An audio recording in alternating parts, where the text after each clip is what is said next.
So Doc Rivers is the Bucks coach. Let me talk about this. Let me analyze, and let me give you the information. This move is risky. Doc Rivers is historically known for not being a great coach. He is flawed in his approach.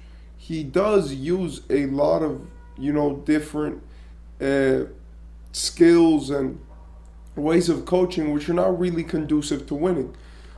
The reason why I say that is because Doc Rivers has a history of losing. This doesn't have anything to do with him as a coach in terms of the players that he's had. He's not like a player who has a ton of experience and has always lost, has always had his work cut out for him. Like no, he's had great players, amazing players, right? And it hasn't really worked out for him too well. Obviously, he has a championship, so we have to respect him in that regard. He is a champion first. And I will say that with emphasis because any coach that wins a championship deserves at least some level of respect from their peers. But when we look at a guy like Doc Rivers, it's like he had three Hall of Fame players when he won his championship.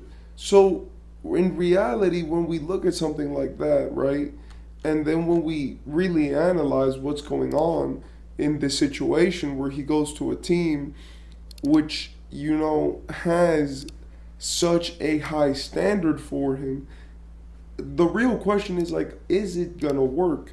Doc Rivers is a coach who historically has done nothing with a lot. He's won one championship, right? But I'm gonna run you down through some of the teams and what he's done with them. Like some of the teams that he's had and what he's done with them.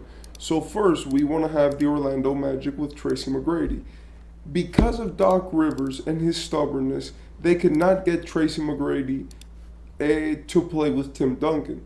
The reason why is because Tracy McGrady had an approach to go get Tim Duncan. Tim Duncan really wanted to do this, but what happened was that Doc Rivers said like, yo, you can't travel with your family. And even if that was the case, I'm sure that any single team or GM ever would have made that adjustment just so they could have had Tim Duncan. Apart from this, they went on a 22-game losing streak with Tracy McGrady, and then he moved coaching jobs to Boston. In Boston, he had some seasons, which were not that great, but then after Kevin Garnett and Ray Allen joined, he managed to get right back on his feet. He won a championship with them, went to the playoffs every year. And by the way, I'm not saying that he's not good at getting to the playoffs. I'm saying he's not good for teams which have actual championship aspirations. And the reason why is because even with Boston, a team which he won a championship with, by the time that he had already won the championship and executed what they wanted to do, he could never pull that off again. And a big reason as to why I think that happened was because the championship was not won because of great coaching. Because through that, they also had a lot of experiences of failing miserably, right, against LeBron, which caused them to have to rebuild eventually. Finally, when he went to the Clippers and then Philly, which are the ones that we know, when he went to the Clippers, he sucked. He didn't do anything with the Clips, and I'm saying this mildly. He took a team which right now is the first in the West, right, under Ty Lue, and when they're fully healthy, is first in the West in terms of record over a certain period of time as soon as they all got together and started playing well. And he basically made them like every year it was either championship or bust. And finally, when he went to Philly, when they got tired of him in the Clippers, what he did in Philly was something which, in my opinion, was a disgrace. You took the MVP, right? You gave him all the minutes he wanted. You let him play. You let him go loose. But then when it got to the playoffs, you didn't manage to make it past the second round, and the coaching in the game sevens was terrible. So now that we've seen Doc Rivers' history with losing, with the way that he plays, his players, and the way that he basically manages himself, right? We could see that it's obvious that he is not a person who is very apt to really win a lot of playoff games with the team. And I mean this because even though he is one of the winningest coaches of all time in terms of just having wins in the playoffs, like he's been there almost every season and he's gone to the finals, right, a few times if I'm not mistaken, obviously, or maybe even just he's gone to the finals a few times. But when it comes to really, getting it done, he can't execute to that level. And the reason why is because he's a player's coach.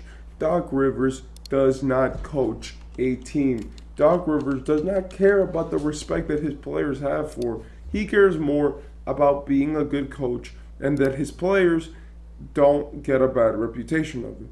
It's worked all of his career, through Philly, through Boston. And the fact that he has won championship has always warranted his success in terms of this strategy. He's never had to change it.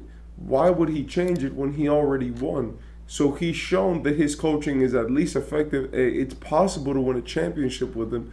So it really becomes the question now of when are we going to take Doc Rivers, look at him and be like, hey man, you need to win. And you need to win now. I know a lot of people have made it a point to, be hard on Doc Rivers, not give him the respect he deserves. He is a great coach. But I think that from a team like Milwaukee, he should not be there. The reason why is not because of him. It's more because of the players. Milwaukee is a system which it doesn't need a player coach. I'm sorry, but Giannis is way too comfortable in that system. Giannis is a dude who tells the coaches and the GM and everybody what he wants. And if you don't do it, you're getting kicked out. And in my opinion, that's bad. What they need is a real coach. Someone who can look at the best player and be like, I am your coach and you're going to listen to me. And he can conduct that respect. Because until Giannis gets off his high horse, I don't think it's ever going to be his fault. Look, the Bucks could go take Doc Rivers, win a championship with him, and then next season if they lose and Giannis wants him out of there, he's going to be out. And in my opinion, that is wrong. Doc Rivers and no coach by Adrian Griffin, which even though he was winning a lot, let's face it, he wasn't a great coach, right? And any coach should have to deal with what's happening in Milwaukee. Giannis is way too comfortable, and he should be punished for what he's doing. And what I mean by that is that, you can't just go around telling coaches what you want them to do, and when they don't do it, you have issues. Yes, the Bucks are bad on defense, but what does Doc Rivers do for that? He's going to tell you probably to play man, and if not, he's going to tell you to play some zone with Giannis or Brook Lopez being the shot blocker. It is not going to be a coaching problem for this team. In my opinion, the problem with the Bucks is that you have a leader like Giannis, which wants to make all the decisions, but he's not apt to make those decisions because he himself doesn't know everything. He is not LeBron James, because LeBron has been the only guy that has actually been able to conduct the team and win multiple championships while having influence over the front office. And now Giannis tries to come in, do the same thing, but it doesn't work for him because he doesn't know enough. He needs a good coach. Giannis needs, in some ways, to be more like a Jason Tatum, or like a Nikola Jokic, where they put full trust in their coaches. And in my opinion, until Giannis actually bosses up and does that for himself, where he really puts his ego aside and says, okay, I'm going to let the coach be the coach and so be it, then I don't think Milwaukee will ever win anything again. I believe that in 2021, apart from being a great team, obviously, I have to give them their respect. They did have a lucky run. I'm sorry, but their 2021 run was nothing short of spectacular, but it was nothing short also of lucky because everyone got injured.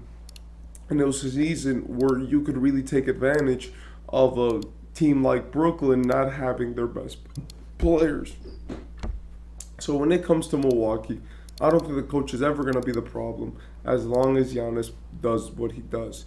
I think Giannis is a problem. He should stop talking about the coaches. He should stop saying that he's going to leave his team when he's the leader of the team, and he should get to playing and actually respecting the coaches and the people who are known and have experience in the game. They coach for a reason. Yes, okay, some of the coaches that you chose are not that good, but that's because you don't know anything about coaches. Because if it would have been that way, then they would have hired Nick Nurse a long time ago. And if Giannis would have listened to Nick Nurse, they would have been like Philly is right now, where they're perfectly happy and Philly's doing way more with way less. So in my opinion, that's what the Bucks need. They need more structure, they need more respect, and they need their coaches to be respected as much as their players and superstars are.